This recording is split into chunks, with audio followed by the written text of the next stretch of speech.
so what we are actually talking about is how to think about and reach a much broader audience when we think about redistricting, particularly by telling the human story, right? It is so very easy when we're talking about redistricting to descend into talking about mathematical formulas and litigation and terms like contiguity and how do you measure compactness and what is a community of interest. But when it comes right down to it, this is about making sure that we the people are represented. And telling those stories is so important in terms of interweaving it. For so long, redistricting was obscured. It was an obscure issue, but I say it was purposefully obscured. In 2016, when the North Carolina General Assembly redrew the congressional district lines, they split. That's okay. And it was obscured for a reason, right? The legislature was doing this, those who are in power, and specifically those people who are in the majority party, were purposefully drawing lines behind closed doors and then sort of creating a Wizard of Oz, you can't possibly understand it, curtain in front of the people in order to keep that process behind closed doors, right? And so certainly when we were fighting for a redistricting commission in California, one of the things that we heard the most was, how can those people, regular people, possibly understand? How could they possibly serve on a commission when they're not experts? How could they possibly be fair? How could they possibly take all that data in? How could they possibly listen to all that testimony and be able to draw maps that reasonably reflect all of California's diversity? Once you put in all of those conflicts of interest, you've already eliminated anybody who could possibly be interested in redistricting, because we all know nobody cares about redistricting but those people who are experts.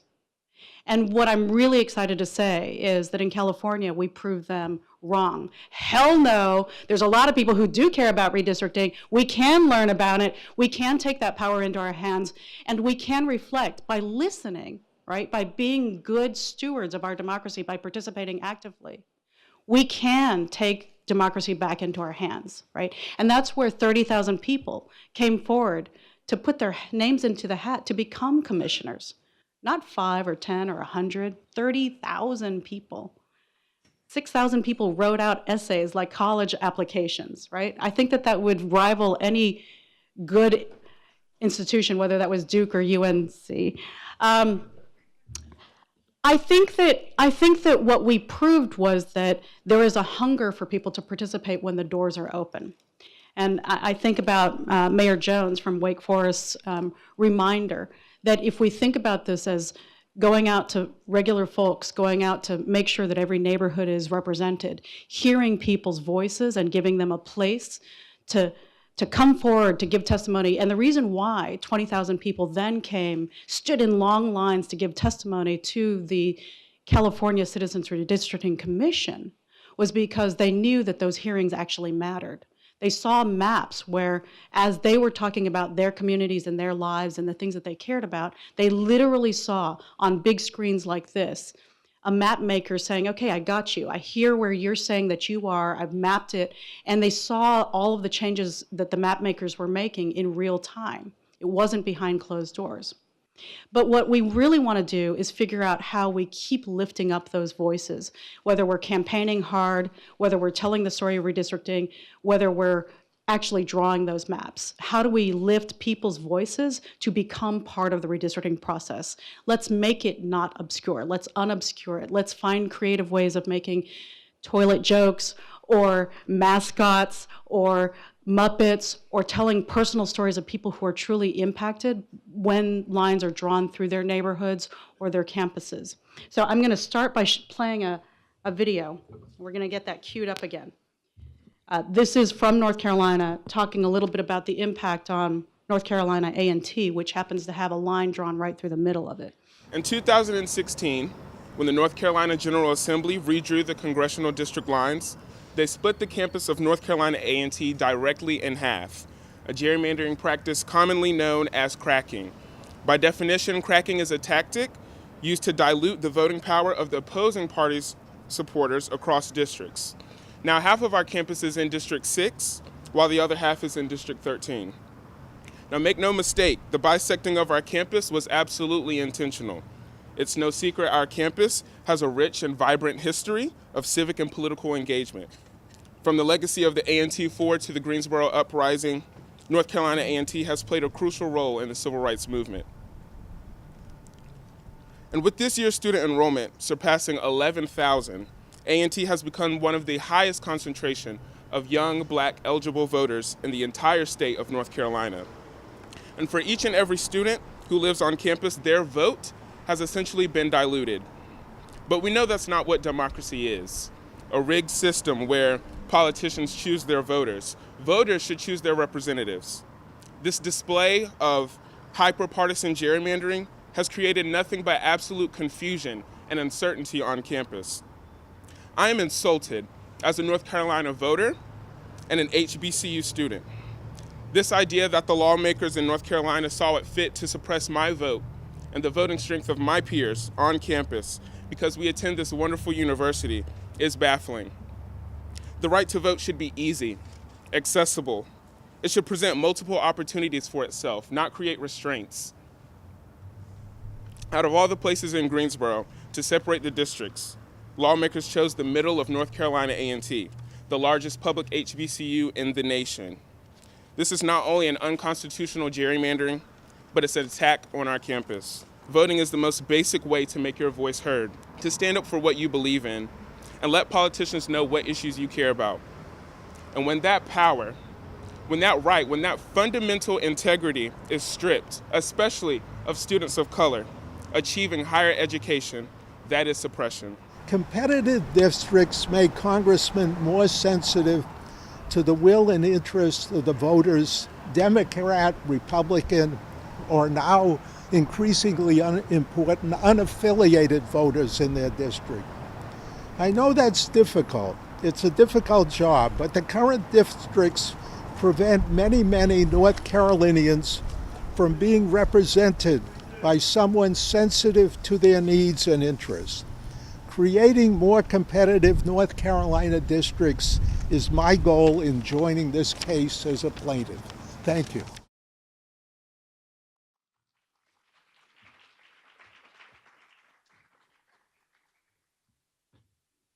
I want to start the conversation with Faulkner Fox. The two people that you just saw up there have been very active in the North Carolina lawsuit. Morton Lurie joining our lawsuit as well, and we've got parallel lawsuits that are going on that are in partnership, right? One is the Common Cause v. Rucho case. The other one is the League of Women Voters v. Rucho case that's brought by Southern Coalition for Social Justice and Campaign Legal Center. And one of the plaintiffs is Faulkner Fox. You're a writer, a creative writing teacher at Duke University, and a voting rights activist. And it's interesting because a lot of times, like I said, we get the lawyers up here and we start talking about the First Amendment theory and all that. But for you, it's personal, the impact of redistricting and how it's really affected your ability to organize and talk to people. Will you talk a little bit about why you got involved in the litigation and what that personal impact is? Is this on? Okay, great. Can you hear me? Hi, good afternoon, everyone. Yeah, thank you, Kathay. I'm glad to. When I heard about the case, I wanted to see if they wanted a plaintiff who could represent a grassroots activist, meaning we've been talking a lot about vote dilution and the harm to voters, but what was the harm to grassroots activists? And when I say grassroots, I mean unpaid, right? So that the work that I do, the work that I've done since I was 19, but the work that I've done in North Carolina since 2002, how was that impacted by gerrymandering? And I thought that might be a possibly unique perspective, different from, a voter. Of course, I'm a voter and an activist. So I am in U.S. Congressional District 1. I live in Durham. So we've been packed into a district that is super Democratic. So there's a lot of our votes that are not necessary to elect a Democratic congressman. I mean, he is going to be elected. And so there were several harms in that. One is that there's one of the main things that I like to do as a grassroots activist is not lie to people, right? The point is to engage people, get people actively canvassing, going door to door. That's the most effective form of voter contact. We call it boots on the ground. Oftentimes people ask, well, is there something I can do from my computer? And it's like, yes, but it's not as effective as actually one-on-one conversations with people. And so never would the words come out of my mouth, we really need you to vote because we need your vote for the congressman in District 1. It would be a lie. Why would I say that? That's not a competitive race. So then what would we do with all of these people that might want to work in a congressional race in North Carolina? Well, we could drive somewhere else, but those have been gerrymandered to be Republican. So because we are activists who have other jobs and other things, we don't do things that waste people's time. So we find other races where we can have an impact, where when we come to someone's door and say, we need you to come out and vote for this issue or vote for this candidate, it's true. And so gerrymandering makes that impossible. There's no reason, there's no point. There is a point, but it's difficult to convince people that we have a good chance of winning in a U.S. congressional race. So we focus on different races that are statewide, where every vote actually does count, and every vote we can pull out of Durham will help in a statewide race. So it's just been demoralizing, I would say, and so we just focus on other races where we don't have to contend with gerrymandering. That said, whenever we can connect gerrymandering and have that be part of what we're doing, so for example, in North Carolina, the North Carolina Supreme Court is elected. So in 2016, we focused on Mike Morgan, getting him on the court so that if a gerrymandering case came up, he would rule justly against it. And of course, in 2018, there was no better person whose human story told why gerrymandering is wrong and how you have to fight it than Anita Earls. So to connect the issue with a candidate who was running for North Carolina Supreme Court was one way that we brought the issue up and connected it to a candidate. But otherwise, we would focus on races that had not been gerrymandered, that were not the U.S. congressional races, because it's not the best use of volunteer efforts. Did you find people didn't want to engage because they felt like, what's the point?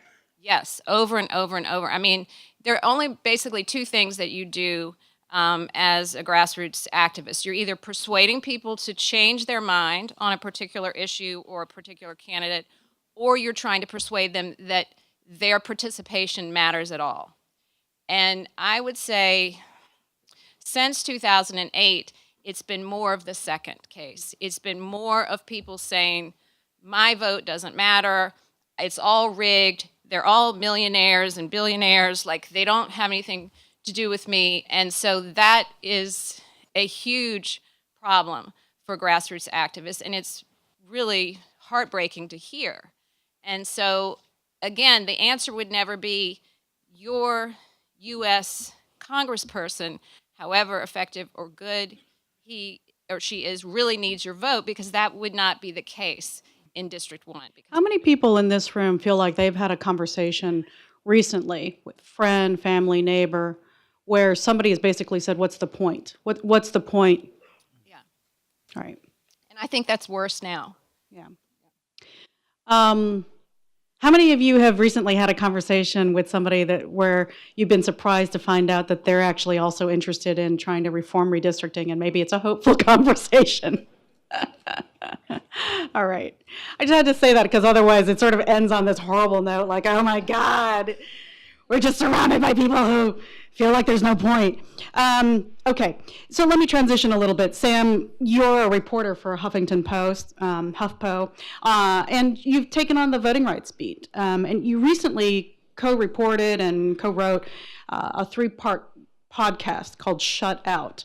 that examines the fight for vote in America. And you've also been covering the 2016 presidential campaign. And one of the interesting things about the task of any journalist is how to take an issue and make it interesting for readers, right? And particularly because HuffPo is an online platform, you immediately know whether or not it's got legs or not. And I imagine that, if you're covering an issue like the border wall controversy or the shutdown of the government, there are easy ways to kind of humanize that story and make it immediately, I guess, more interesting, right? But redistricting, is that a challenge? And how do you go about writing or preparing a podcast to make redistricting interesting to people? Yeah. Can everyone hear me? Might just lean in, yeah. Can everyone hear me? Yeah. Writing about redistricting is incredibly challenging. It was talked about this morning on a panel that redistricting is something that's removed from everyone's everyday life. If you live in the 8th district and then the next day you get moved to the 9th district, your day-to-day life probably isn't going to change that much. And I really see my challenge as taking that kind of abstract problem and trying to articulate the ways that it can make a difference on a regular basis. So I was thinking about when I covered the Wisconsin partisan gerrymandering case, the Gill v. Whitford case. The lead plaintiff in the case is a professor who lives in Madison, Wisconsin. And to write about the case from his perspective, it's framed as, well, why is this professor who's living in Madison harmed by a map on a statewide basis that benefits Republicans? He lives in liberal Madison, and he can elect a Democrat. But when I was writing about that, I was looking through the complaint, and I went to another plaintiff, and her name was Wendy Sue Johnson, and she had a line that was drawn. The boundary for her district literally went right outside the side door to her house. So already, just in that detail, you kind of have a visual of these districts are so precisely drawn that it cuts through someone's property.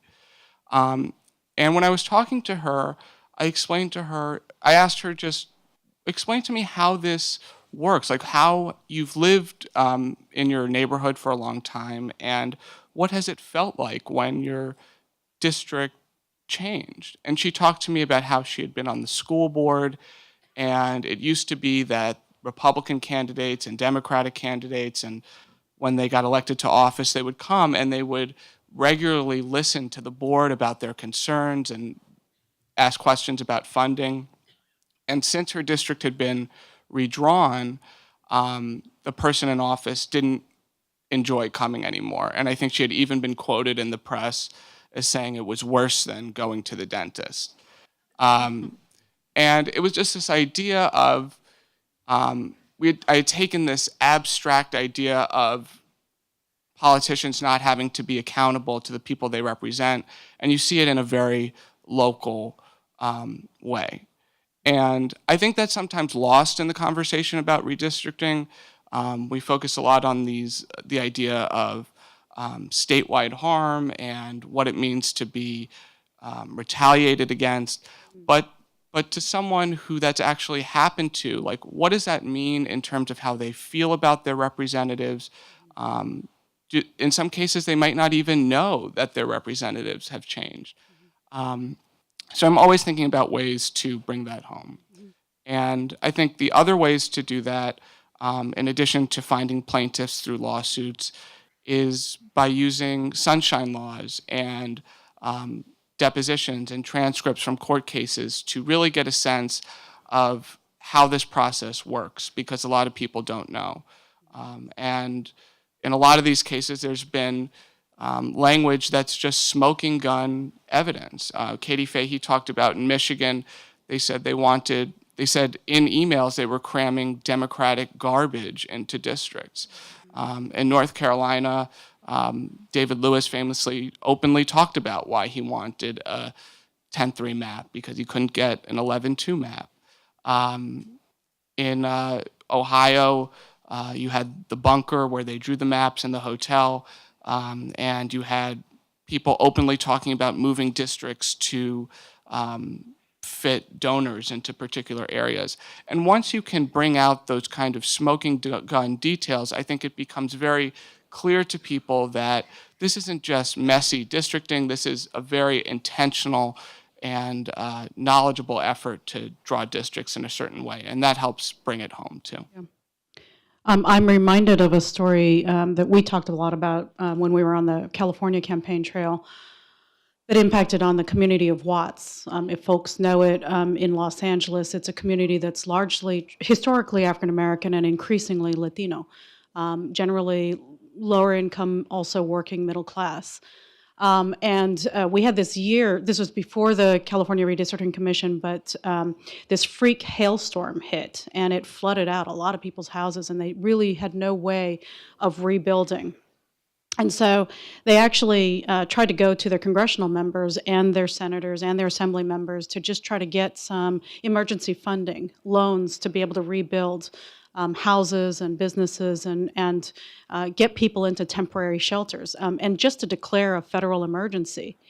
And what they said was that they felt like they were bounced from one office to another. Everybody said, that's not our, you're not really in our district. And so when we looked at the lines, what we realized was that this little community of Watts, which is not, it's not gigantic by any means, was split 3 ways between 3 different congressional districts and 3 different Senate districts, right?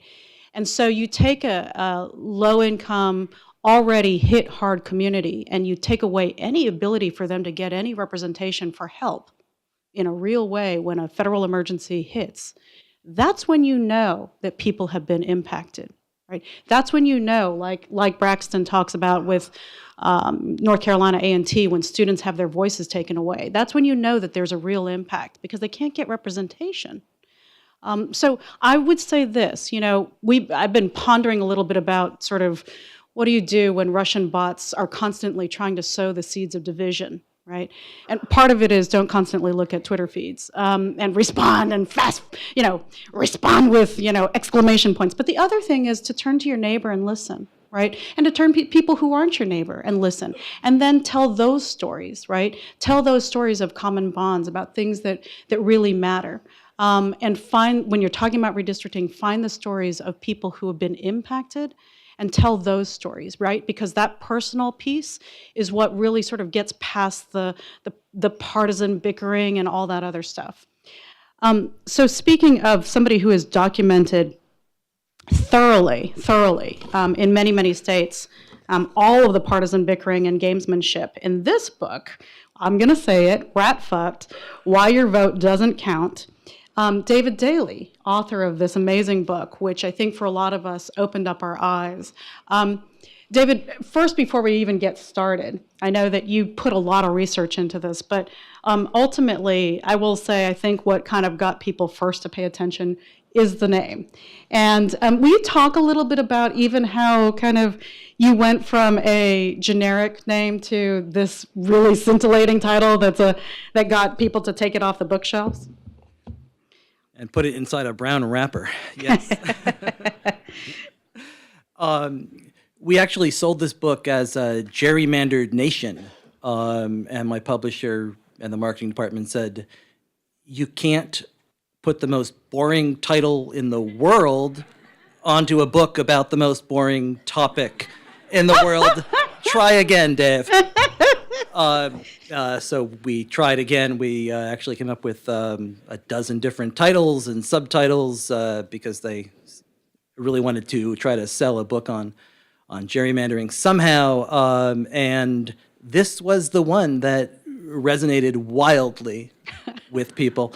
This was the summer of 2015. They were doing this. They had a dozen different options, and it really should have been a sign to me of the anger that was out in the country, the anger that would, turn into Sanders and Trump campaigns over the next months that was probably there in the sense that everybody was upset about a rigged system right away, But as a result, Congressman Price can't say the title of my book. My mom doesn't know I'm here, and we have to keep all of this on the down low. I actually, when I took it back home to read, I had to take the cover off so that my daughter wouldn't see that I was reading this book. Yeah, it's that kind of dirty, naughty book. What I'll say, though, is that Inside is really a story that mixes intrigue and a lot of amazing stories and interviews. And so perhaps I'll give you the slides, whatever you want to start with. But David, tell us a little bit about kind of how the stories that you tell and just how bad it is. Well, what I wanted to do with this book was to tell the story of what happened in the 2010 election and what the consequences were for redistricting in the country. And it was news to me. I was the editor of Salon. I was running our politics coverage, and there were government shutdowns. There were, 4 dozen votes to repeal Obamacare. And one day I just thought, wait a second. If we reelected a Democratic president in 2012, gave him a Democratic Senate, what happened in the House? And as I kind of worked backwards, I said, wait a second, there's a 10-3 delegation in North Carolina, it's 13-5 in Pennsylvania, 12-4 in Ohio. I'm not so sure that makes sense. And I stumbled across a red map, the Republican plan to try to capture state legislatures, control redistricting in as many states as they could, so that the job then became, how do you animate a political plan that hatched in a back room into a couple hundred pages of kind of living, breathing narrative that doesn't also bore everybody to tears talking about redistricting and map making. So I went out and tried to tell this story in a lot of different ways. I sat with the Republican strategists who conceived it, and they opened up and they told me an awful lot about how they pulled it off. It's kind of crazy how honest they were with you, right? They were pretty proud of it. Yeah, they're pretty proud of it. Yeah, they did an amazing job. Yeah. But thank you for doing our initial depositions. We appreciate. I think they ought to be more embarrassed to go to their moms than me, but I use these court cases to try to build a narrative. So, thank you to all of the funders and the lawyers and the plaintiffs here for doing that, because you gave me a paper trail and all of their emails and the ability to kind of stitch together what happened in all of these states and to assemble it in such a way that you could see, the same thing happened in Ohio, that happened in Wisconsin, that happened in North Carolina, that happened in Wisconsin, and Florida. And this was intentional. This was not, individual coincidences. This was a specific strategy. I sat with, map makers who use Maptitude to draw these districts. I went out and talked to independent commissioners around the country. But one of the things I wanted to do that I think really can help explain a lot of this and maybe bring it alive is I went out and I drove a lot of these districts turn by turn. I went out in Pennsylvania and did an awful lot of Goofy kicking Donald Duck. And this is Michigan's 14th. And I went out on a hot day in August of 2015 and drove every turn of this, starting down at the southern tip, which are some of the absolute poorest, most barren neighborhoods you can possibly imagine. And I took every turn of that district over the course of about 14 hours, starting early in the morning, ending up, back there around 10 o'clock at night. And what you see over the course of that day is exactly how these map makers draw the line between hope and despair in many cases. It is one thing to see these maps and put them on a coffee cup or a jewelry or any of the things that are trendy now. It's another thing entirely to see them at street view and to watch these communities of interest that are taken apart, and to see literally as you come down on the northern western tip over there, there are streets in the white Republican districts that are actually named Harvard and Yale streets. And you take 3 left turns off of these streets with the $500,000 houses. You come in and out of the district 4 different times, and you watch the property values descend from $500,000 down to $8,500. You can't see that looking at this map, but that is what happens street by street. That's how specific and intentional it is. If you look at the little carve out there on the eastern axis of 8 Mile Road there. Looks like a little telescope, that thing. Yeah, I like to call it Oklahoma balanced on a fingertip. Okay. Oh, yeah, I see that. That is the community of Farmington, which is cut out from the community of Farmington Hills. That's 2,200 people. Farmington Hills is considered one of Money Magazine's top 25 places to live in America. Farmington, a little bit less so. They wanted those 2,200 votes in Michigan 9, so they cut them out of Michigan 14. Farmington and Farmington Hills share a state representative. They share a school board. They share a state senator. They do not share the same member of Congress. And this leads to all kinds of problems when you want to actually get something accomplished there for those people, and when they want to know who to actually talk to. Sam talked about the emails that came out in Michigan in which they talked about packing all of the Dem garbage into one district. Well, that's actually what they did in this district. If you look up at the very tippity top, there's like a little set of tangrams up there. There is one road up there. There is zero reason for those tangrams to be attached onto the top of the snake's head. That is the garbage dump for the city of Pontiac. And I went up there and drove through it. It's actually on the other, you actually drive over a set of tracks. It's actually that literal. I mean, literally, it's a garbage. It's actually literally a garbage dump. Okay, got it. So this district that is designed to cram all of the Dem garbage in Michigan Also got the garbage dump. also included the garbage dump as the cherry on the top of its head.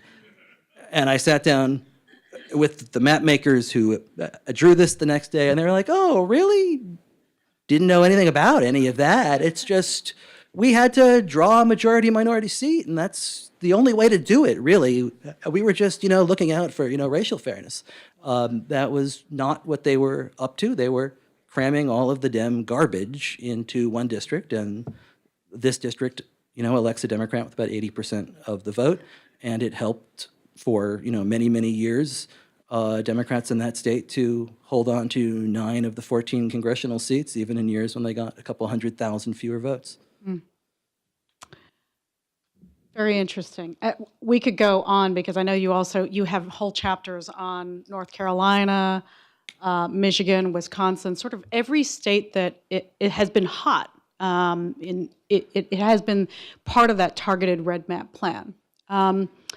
Sam, I want to come back to you because you've been working on this podcast, and I know that it's covering a lot of different issues. As you look forward from the 2018 elections to what's already becoming a crowded field and a lot of posturing and maneuvering for the 2020 election, what stories are interesting to you in the voting rights arena, and what do we need to be looking out for?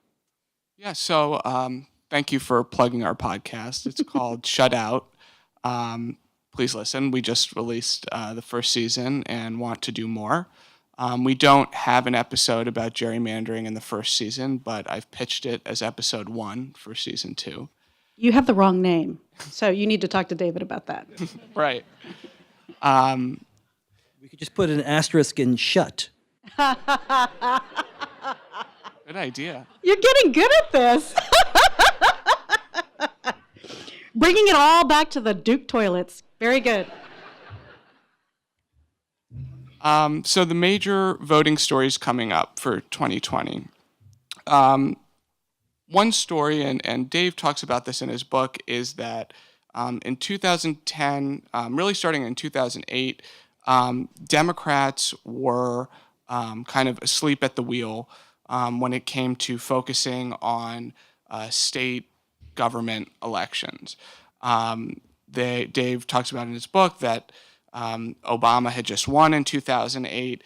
Democrats controlled both chambers of Congress, and there wasn't this kind of forward thinking to 2010 and who's going to draw the lines for the next decade. And he talks to Democrats who openly admit that they were asleep at the wheel. They didn't see this coming.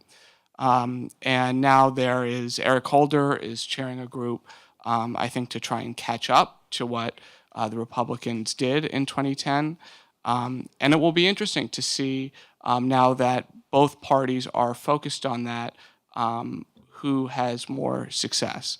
And I think there is an open question if Democrats do retake more and more state legislatures, are they really going to be willing to draw lines that are fair, or are they going to be lines that benefit Democrats? And I think there are encouraging signs. In Ohio, Catherine Terser was up here before. They got a lot of heat from some progressives over their proposal that it would still give Republicans too much of a seat at the table drawing districts. And Eric Holder came out in favor of your proposal and saying this is a compromise. This is what fairness looks like. In New Jersey, there was a lot of controversy over a plan that they wanted to pass that some people said, I know that there's some debate around this, was going to give an unfair advantage to Democrats. And Eric Holder came out and said, we do not back this plan. But I think it's one thing when you are 3 years away from redistricting, and it's another thing to be sitting at the table with that power to be able to give that up.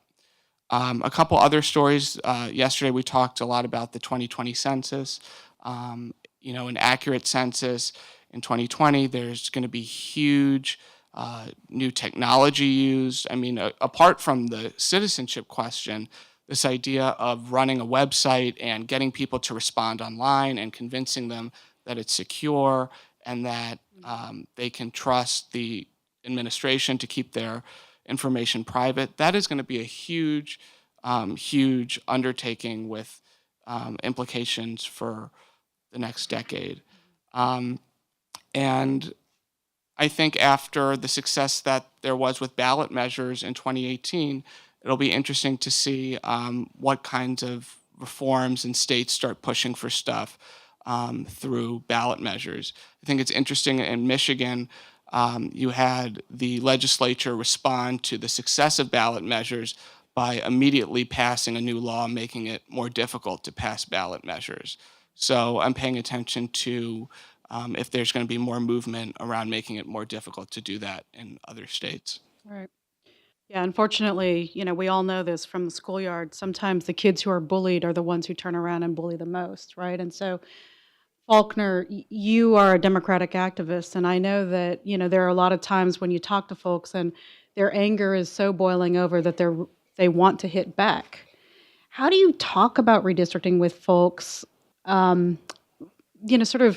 do you have a conversation about sort of what's fair, what's not, what's the right strategy when you have a lot of people who just feel like they've had their rights stripped, they have to constantly fight for something, and they see all the shenanigans that go on, and they kind of they're like, why shouldn't we take the gloves off? Why are we always the ones who have to play fair? How do you respond to that, or how do you talk about that? Well, one of the things we talk about is that democracy works better when everyone participates. So we do a lot of voter registration, and we make sure people understand what the law is, how you fill the ballots out, how you fill out the registration forms, how you hand them all in immediately within 24 hours, whomever you're registering, right? Republican and Democrat, unaffiliated. That's their choice, how they want to register. And what we are trying to do is increase the number of people who participate in democracy in North Carolina. So we kind of try to keep this really positive pro-democracy with a small d message no matter what we're doing. And if people are angry, we validate their anger, but we say what we want to do is we want to win on the value of our ideas. We want to win on the value of our platform, and it's a pro-democracy platform with a small d again. And so this is not about taking revenge. This is not about putting Democrats in a redistricting committee who would do something for revenge. And I think many people saw what happened in 2010 as revenge for what we had been able to do in 2008. 2008 was an extraordinary moment to be a grassroots activist in North Carolina. This was ground zero. We won this state for Obama by fewer than 14,000 votes, which we realized would have translated into one weekend of us not doing what we were doing. That's how close it was. One weekend of not canvassing would have yielded 14,000 votes because we had so many excited, activated people. And so 2010, which we hadn't seen, right? The Republicans had not been in charge of the North Carolina state legislature since Reconstruction. And then, of course, it was the party of Lincoln, which was an entirely different Republican thing. So we didn't know what was going to happen. We were asleep at the wheel. And it really felt like the other thing is that Obama only took certain segments of North Carolina, the youth. So when we look at this here, this, of course, is no accident. Who is being targeted? College students, people of color, people that had been excited in 2008, had gotten activated in a way that possibly they hadn't felt before because they believed in what was going on. So those people are directly targeted in the way the maps are drawn. So we don't want to talk about revenge or, well, we'll just do it back to them.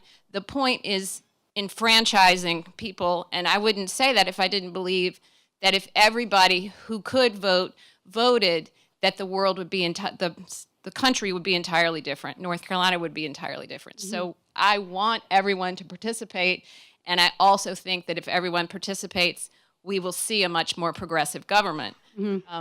Right. That's right. To quote somebody who I can keep the cover on, she says, when they go low, we go high. Yes. Right. Please, Michelle, come back. All right. So I want to open it up to questions, but what I'd like to do, as with a lot of coalition meetings and meetings that we have, I'd like to sort of ask you all to ask yourself, am I the kind of person who is always the first person to ask a question? And if you are, hold on to that question for a second. And then I'd like to ask you, are you the kind of person who, you know what, I oftentimes sit back, I listen, I don't ask a question. I'm not the first question asker. And for you, I'd like to ask you to step forward.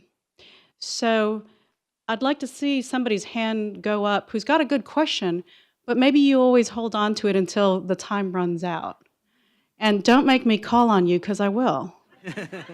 I know who hasn't raised their hands. I've been keeping track. Give a moment. Sometimes you just pause for a second.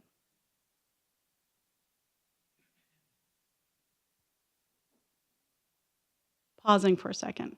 I'm giving people some time to formulate that question. All right. So I think that there was a question in this side of it. Was there somebody here? All right. Okay, we'll have a question right here. And then what I'd like to see is a few people who have not asked questions. This is your opportunity. Don't make me call you out just because you're a quiet person. This is your time. All right. First-time questioner, Kathy. Come on. Hi, my name's Madeline Dubeck. I'm from Change, Illinois, a brand new executive director, 3 weeks into the job, fighting for redistricting in a Democrat-dominated state. With a pretty hard-ass speaker who really doesn't want it. 40 years. Yeah, 40 years. 40 years in the wilderness. Before that, I spent a lifetime as a journalist, so thank you, David and Sam, for the work that you do. In the session before this, which Sam and David have both referred to several times, I'd love to ask all three of you what messaging you think will work for us, that you've heard resonate with people as you've been driving around and talking to people, that we ought to take back with us to our states.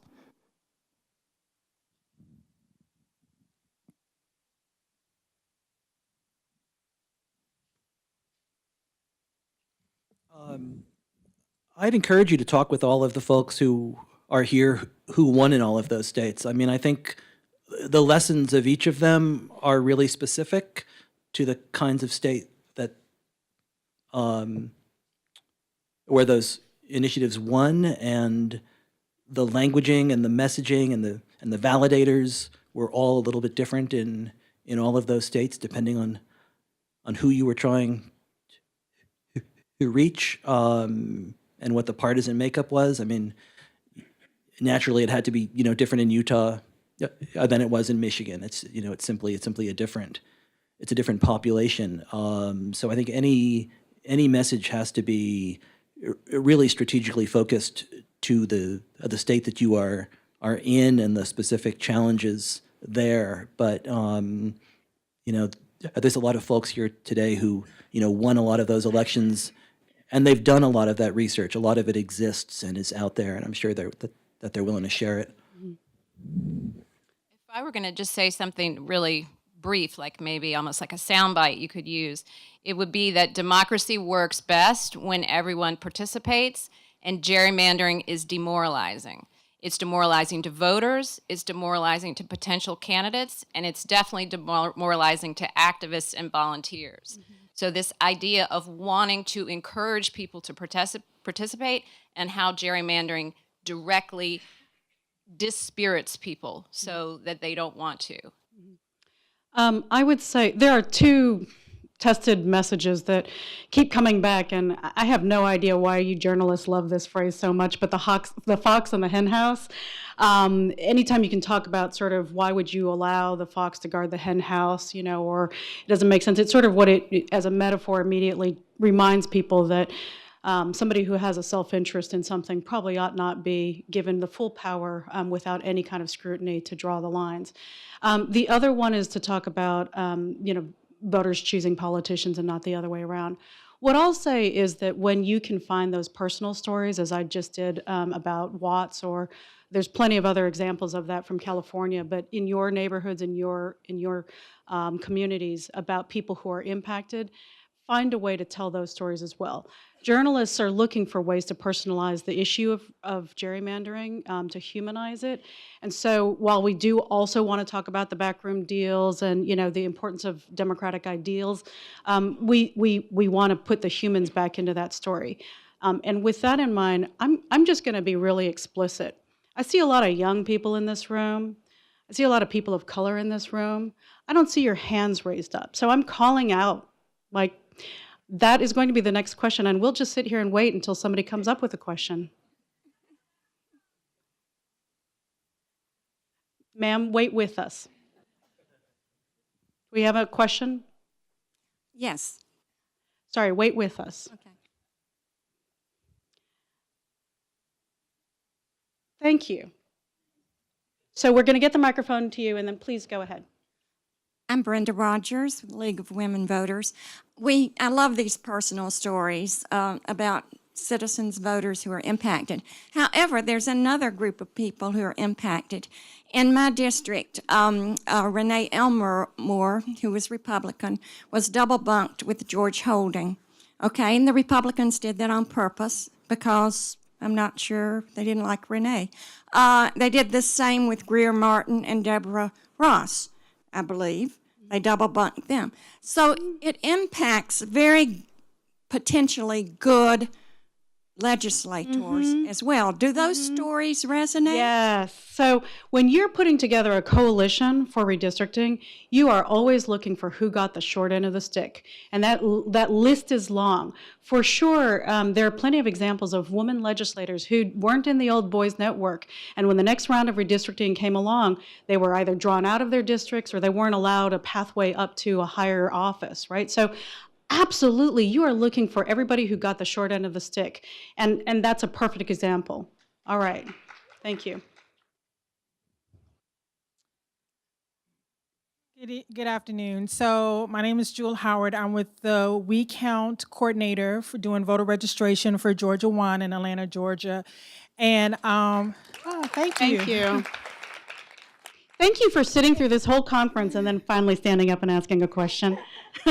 Well, first of all, I want to thank you for opening up with a video of having a young African-American student talk about gerrymandering. And as I've been here this entire conference, I can't help but to think about the African-Americans first being considered 3/5 of a person. Is when you look back in history in terms of gerrymandering.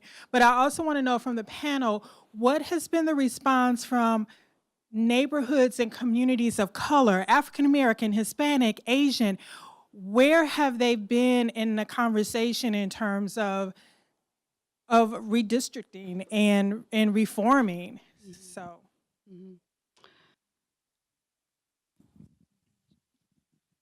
want to? I can talk about what we did in 2016 and 2018 going door to door. So I really feel like the organization that I work with most, Durham for Organizing Action, figured out that gerrymandering was something that resonated with lots of communities in Durham. Kind of in a, not, it wasn't, we didn't set out to do that. So what happened was that volunteers of color were having not the greatest experience in certain campaigns that they were working on. So we started to work with an organization called Advance Carolina, which came up with a ballot called the Sensational Six, which were 6 African Americans running for statewide office. And we found that when we went door to door in any number of communities in Durham, many of them communities of color, that resonated with people, and that we focused on Mike Morgan, who was an African-American man running for the North Carolina Supreme Court. And we talked about how fairness was important to him and how he understood the way that gerrymandering hurt citizens. And so we had an African-American candidate running for North Carolina Supreme Court, coupled with the idea of the gerrymandering cases that would come to him. In 2018, that was even more direct because we had Anita Earls, an African-American woman, running for North Carolina Supreme Court. Her entire career had been about fighting for voting rights and fighting for justice so that everyone's vote mattered, so that no one was any less of a person in how they voted, how they had access to the vote. And so, again, it was that message coupled with the candidate of color running for the North Carolina Supreme Court was like a beautiful synergy of getting people to see how gerrymandering was hurting them and how this candidate of color could help remedy it. So that's how it came to us as activists in Durham, to connect these things and to say something that was meaningful and important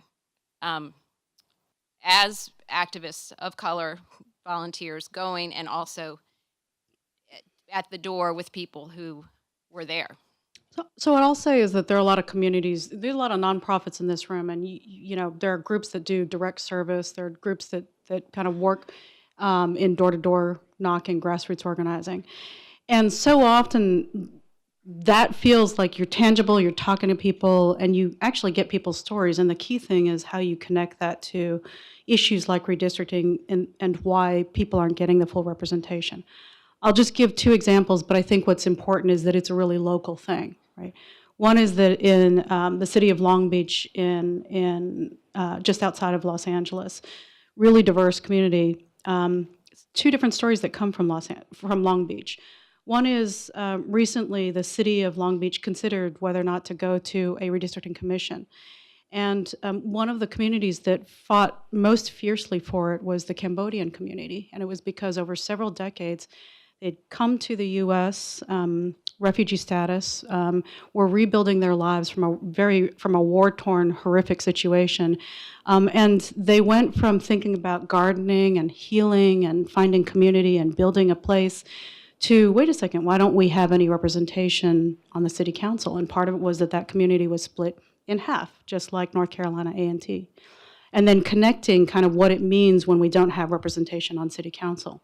And the other is that in the city of Long Beach, there's an African-American community, again, before the commission drew the lines, where a particular legislator who lived in the community of Compton, but he wanted horses that were stabled in a fancier part of town that were his stables to be included in his district. So he negotiated to have this long tail that went around and picked up these horse stables.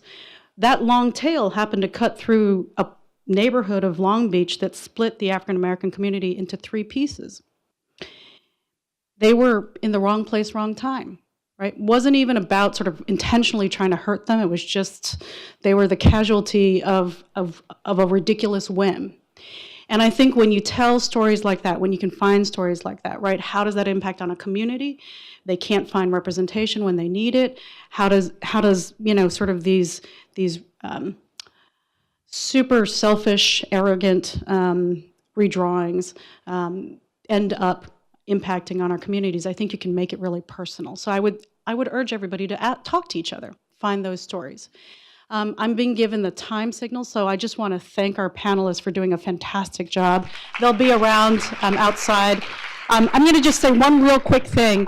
David Daley wrote this amazing book, and when you read it, you might feel a little bit demoralized because it really just tracks something that is so horrific. He's coming out with a new book called Unrigged: How Americans Fought Back, Slayed the Gerrymander, and Reinvented Democracy. All of you did it. Right. And it's a hopeful story. I think he's going to have to come up with a much better title. But other than that, I hope you all will all consider reading that one as well.